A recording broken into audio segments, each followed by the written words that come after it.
കൃഷ്ണ ഹരേ ഹരേ ഹരേ രാമ രാമ രാമ ഹരേ ഹരേ ഹരേ കൃഷ്ണ കൃഷ്ണ ഹരേ ഹരേ രാമ രാമ രാമ ഹരേ ഹരേ ഹരേ കൃഷ്ണ കൃഷ്ണ ഹരേ ഹരേ രാമ രാമ രാമ ഹരേ ഹരേ കൃഷ്ണ കൃഷ്ണ കൃഷ്ണ ഹരേ ഹരേ രാമ രാമ രാമ ഹരേ ഹരേ ഹരേ കൃഷ്ണ കൃഷ്ണ കൃഷ്ണ ഹരേ ഹരേ രാമ രാമ ഹരേ ഹരേ ഹരേ കൃഷ്ണ കൃഷ്ണ ഹരേ ഹരേ രാമ രാമ ഹരേ ഹരേ കൃഷ്ണ കൃഷ്ണ കൃഷ്ണ ഹരേ ഹരേ ഹരേ രാമ രാമ ഹരേ ഹരേ ഹരേ കൃഷ്ണ കൃഷ്ണ ഹരേ ഹരേ ഹരേ രാമ രാമ ഹരേ ഹരേ കൃഷ്ണ കൃഷ്ണ ഹരേ ഹരേ ഹരേ രാമ രാമ ഹരേ ഹരേ കൃഷ്ണ കൃഷ്ണ കൃഷ്ണ ഹരേ ഹരേ ഹരേ രാമ രാമ ഹരേ ഹരേ കൃഷ്ണ കൃഷ്ണ ഹരേ ഹരേ ഹരേ രാമ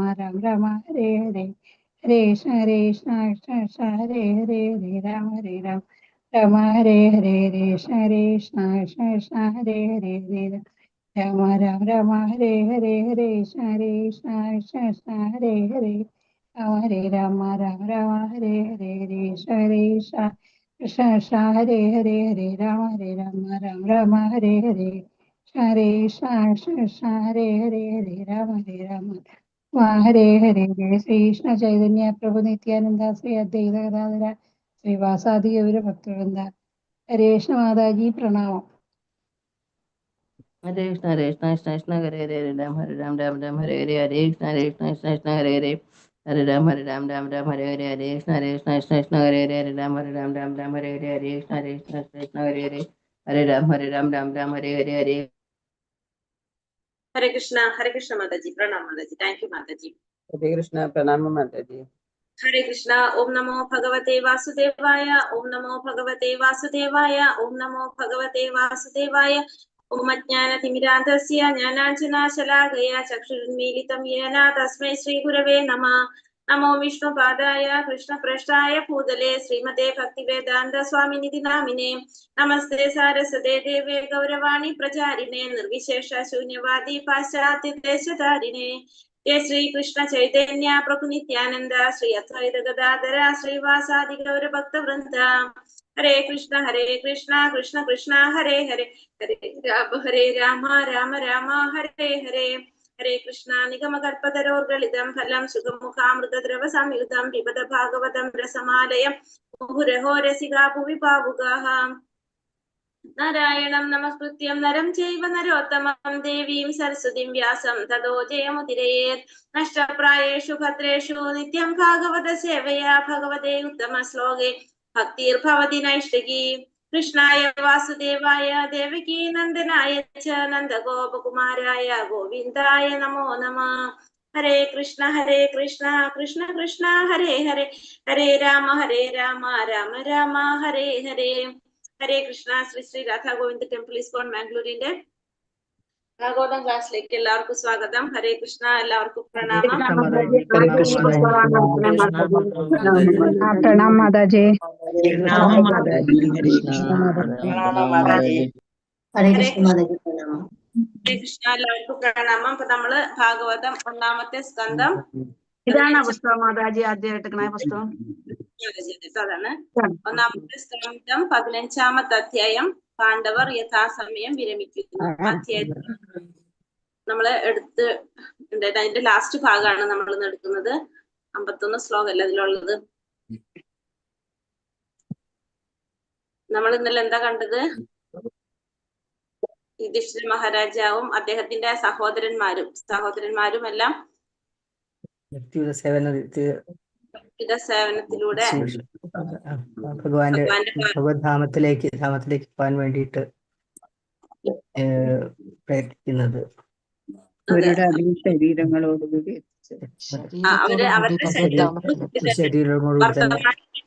കൂടി തന്നെ അവർക്ക് പോകാൻ സാധിച്ചു എന്നാണ് പറയുന്നത് അല്ലെ. അവർക്ക് ആത്യന്തിക ലക്ഷ്യത്തെ കുറിച്ച് അവർക്ക് അറിയാമായിരുന്നു. കാരണം കൃഷ്ണ മാതാജി, ഇത് പേജ് എത്രാമത്തെ പേജാണ്? 1087 നോക്കിയേ. 1087, 88 അങ്ങനെ 15-ാമത്തെ അധ്യായം മാതാജി. 1082 എടുത്തത്. 1085 ലാസ്റ്റ്. അത് ശ്ലോകം 30 15-ാമത്തെ മാതാജി, അധ്യായം 15 ശ്ലോകം 1057 പുസ്തകമല്ലേ മാതാജി? 1087 8 ഒരു 5 ആയിരിക്കും നോക്ക്. ടെസ്റ്റ് ഇതാണല്ലോ അല്ലേ? 10:8:5 നോക്ക്. ശ്ലോകം 48. മാതാജി ഞാൻ ചോദിക്കുന്ന ടെസ്റ്റ് പുസ്തകം ഇതല്ലേ? ഭാഗവതം പ്രഥമ സ്കന്ധം അല്ലേ? പ്രഥമ അത് തന്നെ. അത് ഈ 15-ാമത്തെ അധ്യായം. ഹരേകൃഷ്ണ മാതാജി 10:85 നോക്ക്. 8:5 പേജ് നമ്പർ 5 അല്ല 8:5. ശ്ലോകം 48 അല്ലേ എടുത്തത്? അതെ. അപ്പൊ ഇന്നലെ നമ്മൾ പറഞ്ഞത് ഭക്തിയിലുടനീളം കലിയുഗം ആഗതമായി കഴിഞ്ഞെന്ന് മനസ്സിലായി. എല്ലാ പ്രജകളും അധർമ്മ ബാധിതരായി കഴിഞ്ഞെന്ന് മനസ്സിലാക്കി യുധിഷ്ഠിര മഹാരാജാവിന്റെ അനുജന്മാരും ഇതേപോലെ തന്നെ ജ്യേഷ്ഠന്റെ പാത പിന്തുടരാനായിട്ട് അവരും തീരുമാനിച്ചു. അപ്പൊ അവർക്കെല്ലാം എന്തിനെ കുറിച്ച് അറിയാം? ഭക്തി സേവനത്തെ കുറിച്ചും എല്ലാം അറിയുന്നത് കൊണ്ട് തന്നെ ആ രീതിയിൽ അവര് പോയത് കൊണ്ട് തന്നെ അവർക്ക് ആ ശരീരത്തോടു കൂടി തന്നെ എല്ലാവർക്കും എന്ത് സാധിക്കുകയാണ്? ഭൗതിക മാലിന്യങ്ങളിലും പൂർണ്ണ വിമുക്തമായതോടുകൂടി അവരെല്ലാവരും സ്വശരീരത്തോടുകൂടെ ഭഗവത് ധാമത്തിലേക്ക് ആയിരുന്നു പാണ്ഡവരെല്ലാവരും തന്നെ. അതുകൊണ്ട് അവരെല്ലാവരും ഭഗവാന്റെ പാദങ്ങളെ വിഘ്നങ്ങളില്ലാതെ ഭഗവാന്റെ പാദാരവിന്ദങ്ങളെ ധ്യാനിച്ചു. അവർക്കും ഭഗവത് ധാമത്തിലേക്ക് എത്താനായിട്ട് സാധിച്ചു. ഇനി ശ്ലോകം 48 നമ്മള് എടുത്തിട്ടുള്ളൂ അല്ലെ? 49 എടുക്കേണ്ടത്. ഇനി 48 കംപ്ലീറ്റ് ചെയ്തു. 49 47 48 ഒരുമിച്ചല്ലേ?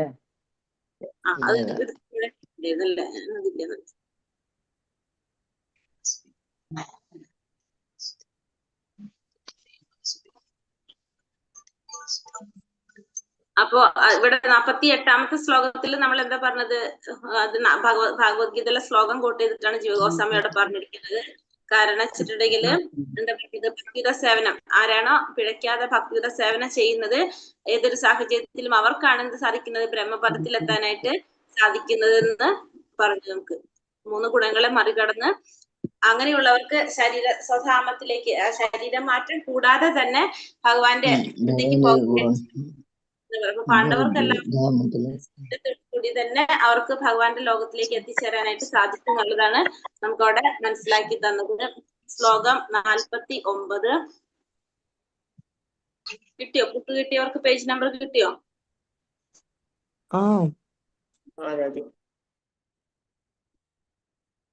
പേജ് നമ്പർ എത്രയത് വരുന്നത്? ഇവിടെ 1090 ഇവിടെ വരുന്നത്. ശ്ലോകം 1086 1086 അതില് നമ്പർ വേറെ അല്ലേ? ഹരേ കൃഷ്ണ. 1040 ഇവിടെ 90 1085. ഓരോരുത്തർക്കും ഓരോ നമ്പറാണ്. ശരി, ഹരേ കൃഷ്ണ. അപ്പൊ എല്ലാവർക്കും ശ്ലോകം 49. ഓം നമോ ഭഗവതേ വാസുദേവായ. വിതുരോപി പരിത്യജ്യ പ്രഭാസേ ദേഹമാത്മനഃ കൃഷ്ണാവേശേന തച്ചിത്ത പിതൃഭി സ്വക്ഷയം യയൗ. വിതുരോപി പരിത്യജ്യ പ്രഭാസേ ദേഹമാത്മനഃ കൃഷ്ണാവേശേന തച്ചിത്ത പിതൃഭി സ്വക്ഷയം യയൗ. ചൊല്ലാം. ഹരേ കൃഷ്ണ.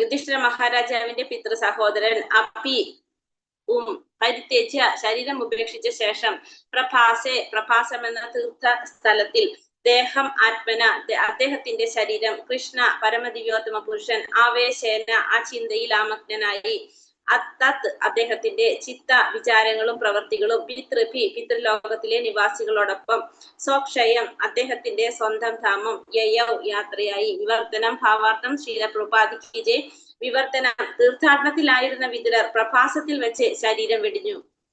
ശ്രീകൃഷ്ണ ഭഗവാന്റെ ചിന്തയിൽ ആമഗ്നനായിരുന്ന അദ്ദേഹത്തെ പിതൃലോക നിവാസികൾ സ്വാഗതം ചെയ്യുകയും അവിടെ അദ്ദേഹം തന്റെ യഥാർത്ഥ പദവിയിൽ പുനഃസ്ഥാപിതനാവുകയും ചെയ്തു. ഇവിടെ തീർത്ഥാടനത്തിലായിരുന്നു വിതുരര്. ആ വിതുരര് പ്രഭാസത്തിൽ വെച്ചിട്ടാണ് ശരീരം വെടിയുന്നത്. പ്രഭാസ തീർത്ഥത്തിന്റെ പ്രത്യേകത എന്താണ്?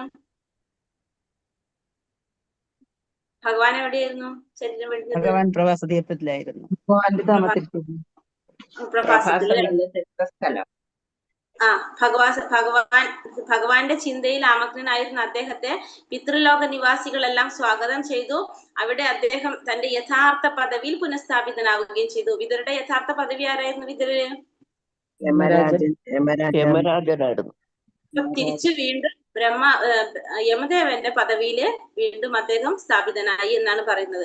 ഭാവാർത്ഥം ശ്രീലപ്രപാദിക്ക് പാണ്ഡവരും വിതുരരും തമ്മിലുള്ള വ്യത്യാസം എന്തെന്നാൽ പാണ്ഡവർ പരമദിവ്യോത്തമ പുരുഷനായ ഭഗവാന്റെ ശാശ്വത സേവകരും, അതേസമയം വിതുരർ പിതൃലോകത്തിന്റെ ഭരണാധികാരിമുള്ള യമരാജൻ എന്നറിയപ്പെടുന്ന ദേവനുമാകുന്നു. അപ്പൊ പാണ്ഡവരും വിതുരരും തമ്മിലുള്ള വ്യത്യാസം, പാണ്ഡവര് ഭഗവാന്റെ ഭക്തന്മാരാണ്, ശാശ്വത സേവകരാണ് അവര്.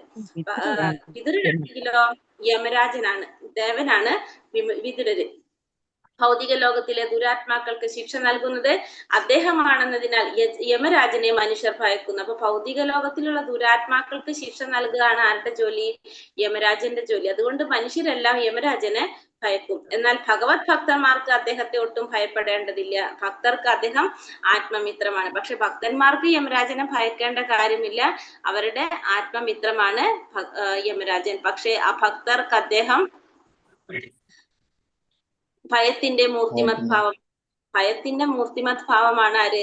യമരാജൻ. ഭക്തന്മാരല്ലാത്തവർക്ക്, അഭക്തന്മാർക്ക്.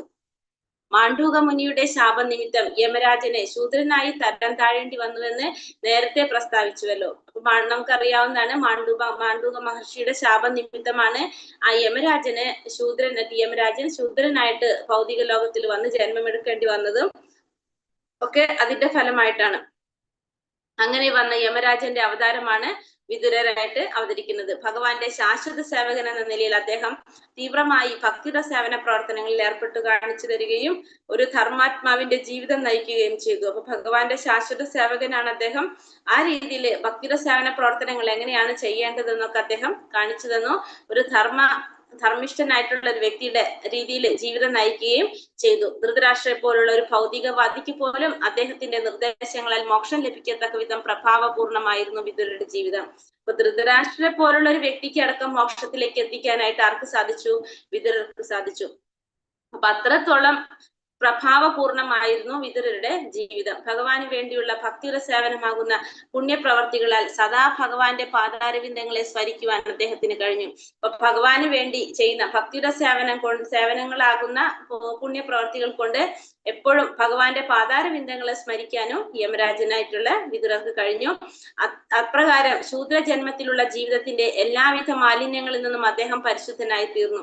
അദ്ദേഹം ജന്മമെടുത്തത് ഒരു ശൂദ്രനായിട്ടാണ് അദ്ദേഹം ജന്മമെടുക്കുന്നത്.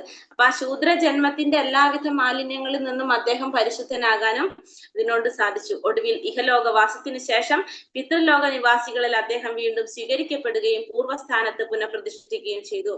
അതിനുശേഷം ഈ ഭൗതിക ലോകത്തെ ജീവിതത്തിന് ശേഷം പിതൃലോക നിവാസികൾ അദ്ദേഹത്തെ വീണ്ടും സ്വീകരിച്ചു. അദ്ദേഹത്തിന്റെ പൂർവ്വസ്ഥാനം, അദ്ദേഹം ആരായിരുന്നു? യമരാജനായിരുന്നു.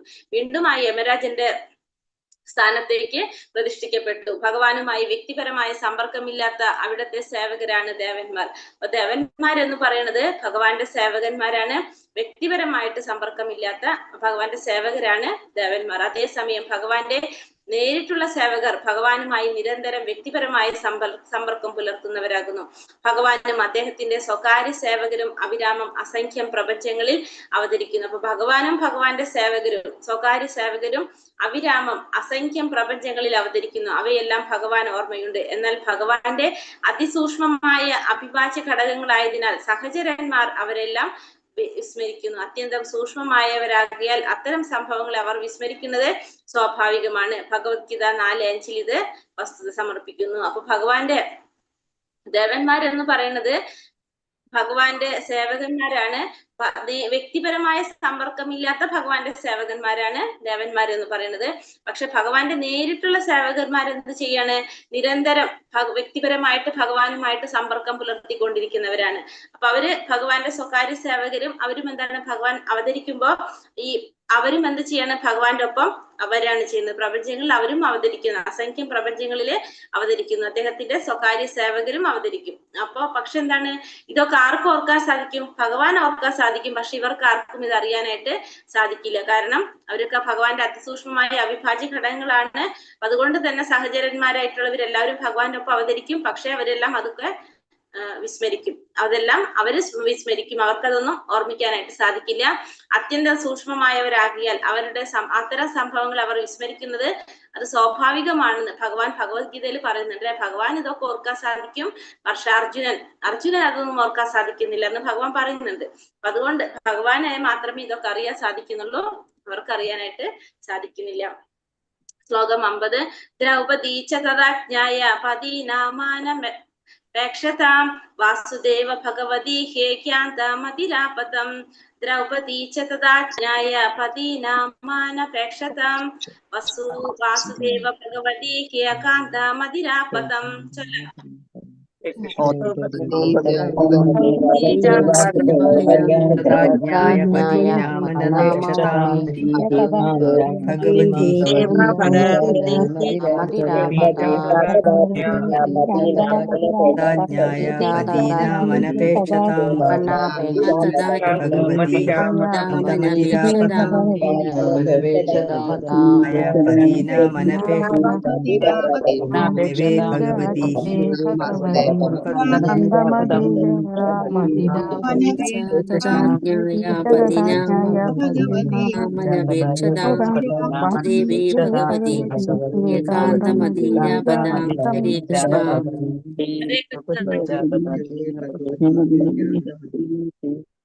കൃഷ്ണ. ദ്രൗപദി പാണ്ഡവരുടെ പത്നി. തഥാ ആ സമയം. ആജ്ഞായ ശ്രീകൃഷ്ണ ഭഗവാനെ ശരിക്കും മനസ്സിലാക്കി. പതീന ഭർത്താക്കന്മാരുടെ അനപേക്ഷതാം അവളെ ശ്രദ്ധിക്കാത്ത വാസുദേവ ഭഗവാൻ വാസുദേവനിൽ ഭഗവാൻ ശ്രീകൃഷ്ണനിൽ ഭഗവതി പരമദിവ്യോത്തമ പുരുഷൻ ഹി നിശ്ചയമായും ഏക അന്ധ പൂർണ്ണമായും മതി ഏകാഗ്രത ആപ ലഭിച്ചു തം അദ്ദേഹത്തെ. അതായത് വിവർത്തനം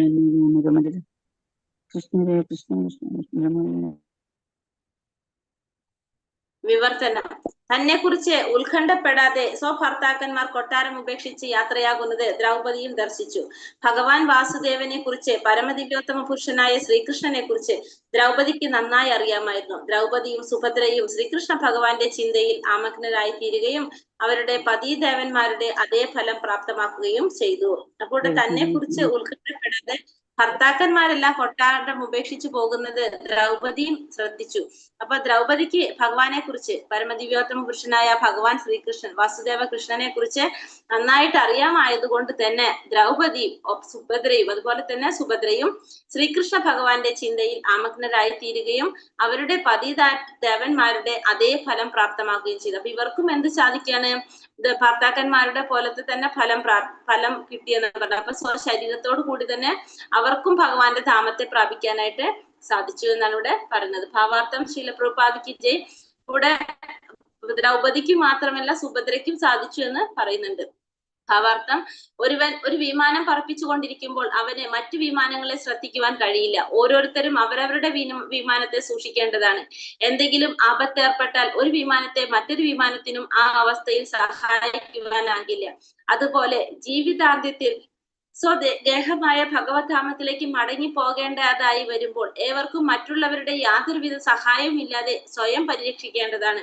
എങ്കിലും ആകാശത്തിലെ ഉയർന്ന് പറക്കുന്നതിന് മുമ്പ് വേണ്ടുന്ന സഹായങ്ങളൊക്കെ ഭൂമിയിൽ വച്ച് നൽകപ്പെടുന്നു. അതുപോലെ ആത്മീയ ആചാര്യനും പിതാവിനും മാതാവിനും ബന്ധുജനങ്ങൾക്കും ഭർത്താവിനും മറ്റുള്ളവർക്കുമെല്ലാം എങ്ങനെ മരണസാഗരം കടക്കാൻ കഴിയുമെന്ന് പഠിപ്പിച്ചുകൊണ്ട് ജീവിതത്തിലുടനീളം വേണ്ടുന്നതായ സഹായങ്ങൾ നൽകാൻ കഴിയും.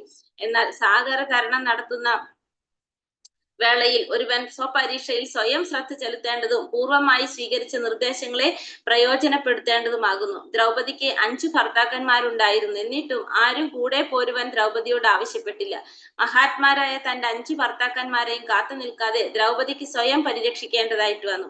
പൂർവ്വ പരിശീലനം ലഭിച്ചിരുന്നതിനാൽ ദ്രൗപദി ഉടൻ തന്നെ ഭഗവാൻ വാസുദേവന്റെ, അതായത് പരമപുരുഷനായിട്ടുള്ള ഭഗവാൻ ശ്രീകൃഷ്ണന്റെ പാതാരവിന്ദങ്ങളിൽ ഏകാഗ്ര ചിത്തയായി പത്നിമാർക്ക് അവരുടെ പതിദേവന്മാരുടെ അതേ രീതിയിൽ അതേ ഫലപ്രാപ്തി ഉണ്ടായി. അതായത് അവരുടെ വർത്തമാന ശരീരങ്ങൾക്ക് യാതൊരു മാറ്റവും കൂടാതെ അവർ ഭഗവത്ധാമത്തിലേക്ക് എത്തിച്ചേർന്നു. സുഭദ്രയുടെ നാമം ഇവിടെ എടുത്തു പറഞ്ഞിട്ടില്ലെങ്കിലും ദ്രൗപദിക്കും സുഭദ്രയ്ക്കും അതേ ഫലപ്രാപ്തി ഉണ്ടായെന്ന് ശ്രീ വിശ്വനാഥ ചക്രവർത്തി ഠാക്കൂർ പറയുന്നു. അവരിരുവർക്കും ശരീരം ത്യജിക്കേണ്ടതായി വന്നില്ല. കൂടെ പറയുന്നത് എന്താണ്? ദ്രൗപദി കൂടെ ഉദാഹരണം പറയുന്നത്, ഒരു വിമാനം പറപ്പിച്ചുകൊണ്ടിരിക്കുമ്പോൾ ആ വിമാനത്തിന് ശ്രദ്ധിക്കാൻ കഴിയുള്ളൂ, മറ്റു വിമാനങ്ങളെ ശ്രദ്ധിക്കാനായിട്ട് കഴിയില്ല. അപ്പൊ ഓരോരുത്തരും അവരവരുടെ വിമാനത്തെ സൂക്ഷിക്കണം. അപ്പൊ എന്തെങ്കിലും ആപത്തിൽ ഏർപ്പെട്ട് കഴിഞ്ഞാൽ ഒരു വിമാനത്തിന് മറ്റൊരു വിമാനത്തെ സഹായിക്കാനും സാധിക്കില്ല. അതേപോലെ തന്നെ സ്വയം എന്ത് വേണം? എല്ലാവരും പരിരക്ഷ ചെയ്യേണ്ടതാണ്. എങ്കിലും ആകാശത്തിലേക്ക് ഉയർന്നു പറക്കുന്നതിന് മുമ്പ് വേണ്ട സഹായങ്ങളൊക്കെ ഭൂമിയിൽ വെച്ച് തന്നെ നൽകും. അതേപോലെ തന്നെയാണ് ഒരു ആത്മീയ ആചാര്യനും പിതാവിന്, മാതാവിന്, ബന്ധുജനങ്ങൾക്ക്, ഭർത്താവിന്, മറ്റുള്ളവർക്കെല്ലാം എങ്ങനെയാണ് ജനന മരണ സാഗരം കടക്കാൻ കഴിയുമെന്ന് പഠിപ്പിച്ചുകൊണ്ട് ജീവിതത്തിലുടനീളം വേണ്ടുന്നതായിട്ടുള്ള സഹായങ്ങൾ നൽകാനായിട്ട് സാധിക്കും. പക്ഷെ അത് തരണം ചെയ്യേണ്ടത് ആരാണ്? സ്വയം തന്നെ അത് ചെയ്യേണ്ടതാണ്. പരിരക്ഷയിൽ സ്വയം ശ്രദ്ധ ചെലുത്തേണ്ടതും പൂർവമായി സ്വീകരിച്ച നിർദ്ദേശങ്ങളെ പ്രയോജനപ്പെടുത്തണം. അപ്പൊ നമ്മള് ഈ പൂർവമായിട്ട് നമ്മൾ ജീവിക്കുമ്പോൾ നമ്മൾ പഠിച്ചിട്ടുള്ള നിർദ്ദേശങ്ങൾ അനുസരിച്ച് അതിനെ തരണം ചെയ്യേണ്ടത് നമ്മൾ തന്നെയാണ്. ആ സാഗരം നടത്തുന്ന വേളയിൽ സ്വപരീക്ഷയിൽ അവൻ ശ്രദ്ധ ചെലുത്തേണ്ടതും പൂർവമായി സ്വീകരിച്ച നിർദ്ദേശങ്ങളെ പ്രയോജനപ്പെടുത്തേണ്ടതുമാണ്. ദ്രൗപദിക്ക് 5 ഭർത്താക്കന്മാരുണ്ടായിരുന്നു. പക്ഷെ ആരും ദ്രൗപദിയോട് കൂടെ പോരാനായിട്ട് ആവശ്യപ്പെട്ടില്ല. ദ്രൗപദി സ്വയരക്ഷ, സ്വന്തം രക്ഷ സ്വയമായിട്ട് എങ്ങനെയാണ് പരിരക്ഷിക്കേണ്ടതെന്ന് ദ്രൗപദിക്ക് അറിയാവുന്നത് കൊണ്ട് തന്നെ, ആ പൂർവ്വ പരിശീലനം ലഭിച്ചിരുന്നത് കൊണ്ട് ദ്രൗപദിയും എന്ത് ചെയ്തു? പരമദിവ്യോത്തമ പുരുഷനായ വാസുദേവ കൃഷ്ണന്റെ പാതാര വിന്ദങ്ങളില് അഭയം പ്രാപിച്ചു, ഏകാഗ്രചിത്തയായി. അപ്പോ ഭർത്താക്കന്മാരുടെ പോലത്തെ അതേ രീതിയിൽ തന്നെ ഫലപ്രാപ്തി ആർക്കും വന്നു? ദ്രൗപദിക്കും വന്നു. ദ്രൗപദിക്ക് മാത്രമല്ല സുഭദ്രയ്ക്കും അതേപോലെ തന്നെയാണ് വന്നതെന്ന് വിശ്വനാഥ ചക്രവർത്തി ഠാക്കൂർ പറയുന്നുണ്ട്. ഇവർക്ക് ശരീരം ത്യജിക്കാതെ തന്നെ അവർക്കും എന്ത് സാധിച്ചു? ഭഗവാന്റെ പാതാരവിന്ദങ്ങളെ സാധിച്ചു. ആ സ്വശരീരത്തോടു കൂടി തന്നെ അവർക്കും ഭഗവാന്റെ ധാമത്തിലേക്ക് പോകാനായിട്ട് സാധിച്ചു എന്നാണ് പറയുന്നത്. ശ്ലോകം 51. യാ ശ്രദ്ധയൈ തത് ഭഗവത്പ്രിയാണാം പാണ്ഡോ സുതാനാമിതി സംപ്രയാണം ശൃണോത്യല്യം സ്വസ്ത്യയനം പവിത്രം ലബ്ധ്വാ ഹരൗ ഭക്തി മുപൈതി സിദ്ധിം. യാ ശ്രദ്ധയൈ തത് ഭഗവത്പ്രിയാണാം പാണ്ഡോ സുതാനാമിതി സംപ്രയാണം ശൃണോത്യല്യം സ്വസ്ത്യയനം പവിത്രം ലബ്ധ്വാ ഹരൗ ഭക്തി മുപൈതി സിദ്ധിം. ചൊല്ലാം.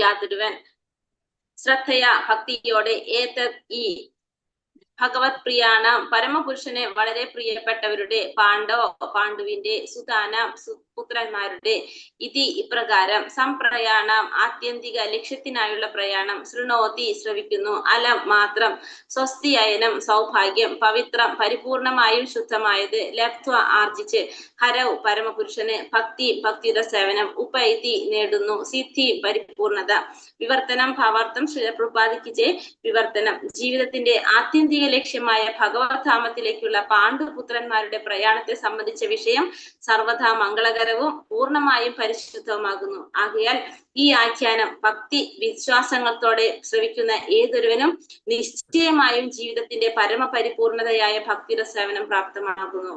ഇവിടെ പറയുന്നത് ജീവിതത്തിന്റെ ആത്യന്തിക ലക്ഷ്യം ഭഗവത് ധാമത്തിലേക്ക് പോകാം. ഭഗവത് ധാമത്തിലേക്കുള്ള പാണ്ഡുപുത്രന്മാരുടെ പ്രയാണം അതിനെ സംബന്ധിച്ചുള്ള വിഷയം സർവ്വത എങ്ങനെയാണ്? മംഗളകരമായിട്ടുള്ളതാണ്, പരിപൂർണമായിട്ടും പരിശുദ്ധമായിട്ടുള്ളതാണ്. അപ്പൊ ഇതാരാണോ ഭക്തി വിശ്വാസത്തോടെ ശ്രവിക്കുന്നത് ആ ഒരുവനും നിശ്ചയമായിട്ടും എന്ത് സാധിക്കും? ആ പരമപരിപൂർണമായിട്ടുള്ള ഭക്തിയുടെ സേവനം പ്രാപ്തമാക്കാനായിട്ട് സാധിക്കും. എല്ലാവർക്കും ആരാണോ ഭക്തിയോടുകൂടി ഈ കാര്യങ്ങൾ മനസ്സിലാക്കുന്നത് നിശ്ചയമായിട്ടും ഭക്തി വിശ്വാസത്തോടെ ശ്രവിക്കുന്നവർക്ക് പോലും എന്ത് സാധിക്കും? പരമപരിപൂർണയായിട്ടുള്ള ആ ഭക്തിയുടെ സേവനത്തിനുള്ള അവസരം ലഭിക്കുമെന്നാണ് പറയുന്നത്. അപ്പൊ പാണ്ഡുപുത്രന്മാര് ഭഗവാന്റെ ഭക്തന്മാരാണ്. അവർക്കെല്ലാം സ്വശരീരത്തോടു കൂടി തന്നെ ഭഗവത് ധാമത്തിലേക്ക് പോകാനായിട്ട് സാധിച്ചു. ഭാവാർത്ഥം ശിലപ്രപാദിക്കിന്റെ പരമദിവ്യോത്തമ പുരുഷനെയും പാണ്ഡവരെ പോലുള്ള ഭഗവത് ഭക്തന്മാരെയും സംബന്ധിക്കുന്ന ആഖ്യാനമാണ് ശ്രീമദ് ഭാഗവതം. പരമപുരുഷനെയും അദ്ദേഹത്തിന്റെ ഭക്തരെയും കുറിച്ചുള്ള ആഖ്യാനം സ്വയം പരിപൂർണമാണ്. ആകയാൽ ഭക്തി മനോഭാവത്തോടെ അവ ശ്രവിക്കുന്നത് ഭഗവാനും അദ്ദേഹത്തിന്റെ സന്തത സഹചാരികളുമായി സമ്പർക്കം പുലർത്തുന്നതിന് തുല്യമാണ്. ശ്രീമദ് ഭാഗവത ശ്രവണത്തിലൂടെ ഭഗവാനുമായുള്ള അത്തരം നിരന്തര സഹവാസം ഒരുവനെ സ്വഗേഹമായ ഭഗവത് ധാമത്തിലേക്ക് മടങ്ങി ചൊല്ലുകയെന്ന ജീവിതത്തിന്റെ പരമപരിപൂർണതയെ സുനിശ്ചിതമാക്കി പ്രാപിക്കാൻ സഹായിക്കുന്നു. അപ്പൊ പരമപുരുഷോത്തമനായിട്ടുള്ള ഭഗവാനെ, പരമദിവ്യോത്തമ പുരുഷനായിട്ടുള്ള ഭഗവാൻ ശ്രീകൃഷ്ണനെ കുറിച്ചും പാണ്ഡവരെ പോലുള്ള ഭഗവാന്റെ ഭക്തന്മാരെ സംബന്ധിക്കുന്ന ആഖ്യാനമാണ് എന്ത്? ഭാഗവതം എന്ന് പറയുന്നത്. പരമപുരുഷൻ ഭഗവാനെയും ഭഗവാന്റെ ഭക്തന്മാരെയും കുറിച്ചുള്ള ആഖ്യാനം സ്വയം പരിപൂർണമാണിത്. ഭാഗവതം സ്വയം പരിപൂർണമായിട്ടുള്ളതാണ്. അതുകൊണ്ട് തന്നെ ഭക്തി മനോഭാവത്തോടെ അത് ശ്രവിക്കുവാനും ഭഗവാന്റെയും ഭഗവാന്റെ സന്തത സഹചാരികളുമായിട്ട് സമ്പർക്കം പുലർത്തുന്നതിന് തുല്യമാണത്. അപ്പൊ ശ്രീമദ് ഭാഗവത ശ്രവണത്തിലൂടെ ഭഗവാനായിട്ട് നിരന്തരം സഹവാസം ഒരുവനെ സ്വഗേഹമായ ഭഗവത് ധാമത്തിലേക്ക് മടങ്ങിച്ചെല്ലാനും ജീവിതത്തിന്റെ പരിപൂർണതയെ സുനിശ്ചിതമാക്കി പ്രാപിക്കാനും സഹായിക്കുന്നു. അപ്പൊ നമ്മള് നിരന്തരം ഭാഗവതം ശ്രവിച്ചാൽ തന്നെ നമുക്ക് എന്ത് സാധിക്കും? ഭഗവാന്റെ ധാമത്തിലേക്ക് മടങ്ങിച്ചെല്ലാനായിട്ട് സാധിക്കും എന്നും പരിപൂർണത പ്രാപിക്കാൻ സാധിക്കുമെന്നൂടെ പറയാണ്. ശ്രീമദ് ഭാഗവതം 1-ാം സ്കന്ധത്തിലെ പാണ്ഡവർ യഥാസമയം വിരമിക്കുന്നു എന്ന 15-ാം അധ്യായത്തിന്റെ ഭക്തി വേദാന്ത ഭാഷ്യം ഇപ്രകാരം സമ്പൂർണമാകുന്നു. അപ്പോ ഭാഗവതം 1-ാം സ്കന്ധം 15-ാം അധ്യായം പാണ്ഡവർ യഥാസമയം വിരമിക്കുന്നു എന്ന 15-ാം അധ്യായത്തിന്റെ ഭക്തി വേദാന്ത ഭാഷ്യം ഇപ്രകാരം സമ്പൂർണമാകുന്നു. ഹരേ കൃഷ്ണ കൃഷ്ണ കൃഷ്ണ ഹരേ ഹരേ ഹരേ രാമ രാമ രാമ രാമ പതിതാനാം പാവനേഭ്യോ വൈഷ്ണവേഭ്യോ अनंत कोटि वैष्णव भक्तवृंद की जय, श्रील प्रभुपाद की जय, गुरुदेव की जय, नित्याय गौर ब्रह्मानंदे हरि हरि बोल. हरे कृष्णा सर्वं कृष्णार्पणमस्तु. हरे कृष्णा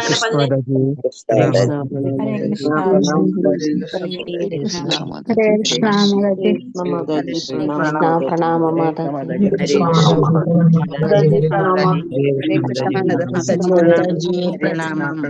जी. हरे